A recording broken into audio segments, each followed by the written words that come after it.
conférence régionale des élus Gaspésie-Île-de-la-Madeleine a touché à plusieurs dossiers importants au courant du mois de janvier, notamment celui sur le chemin de fer de la Gaspésie, l'évaluation environnementale stratégique sur la mise en valeur des hydrocarbures dans le golfe du Saint-Laurent et celui sur les institutions muséales qui demandent plus de financement récurrent au gouvernement. Mais je vous parle tout d'abord de la décision des membres de la CRE d'appuyer le projet de complexe de valorisation des bois à Chandler, évalué à 56 millions de dollars, de la compagnie Atlantic Fiber Resources. Alors, c'est une rencontre que je pourrais qualifier de très fructueuse. La conférence régionale des élus appuie sans réserve le projet tel qu'il est présenté par Atlantic Fiber. Nous avons offert aux propriétaires, aux promoteurs, toute notre collaboration. Nous avons déjà transmis des informations pertinentes au dossier. Nous sommes disponibles pour lui fournir toutes choses que nous serions en mesure de lui fournir à ses besoins.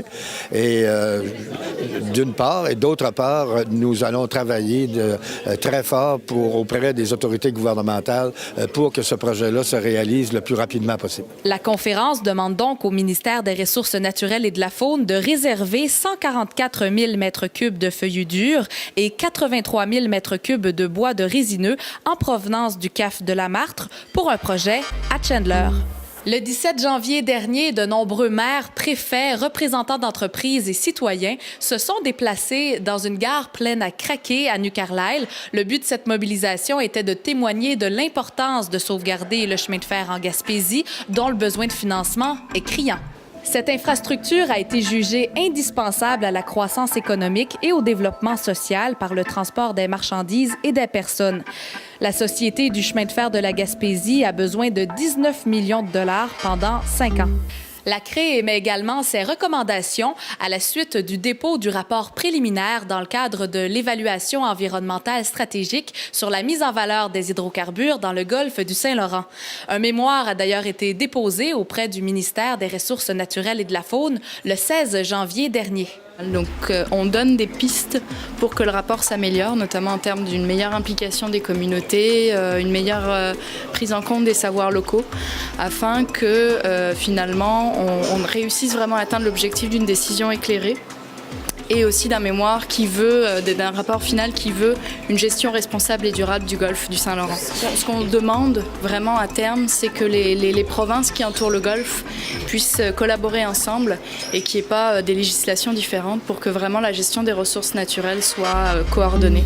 Enfin, la coalition des institutions muséales reconnues mais non soutenues peut compter sur l'appui de la conférence dans ses revendications auprès du gouvernement pour avoir accès à plus de financement récurrent. Bon, OK. À l'heure actuelle, il y a 3 catégories qui existent auprès du ministère de la Culture en ce qui a trait du traitement du financement pour les institutions muséales de la région.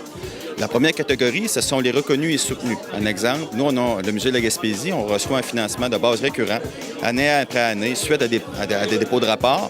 Il y a le Musée acadien du Québec à Bonaventure également qui est dans cette catégorie-là. La deuxième catégorie, c'est les reconnus, mais non soutenus financièrement.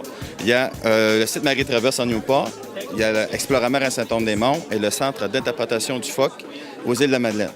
Eux sont reconnus par le ministère, mais ils n'ont aucune somme d'argent au niveau du fonctionnement.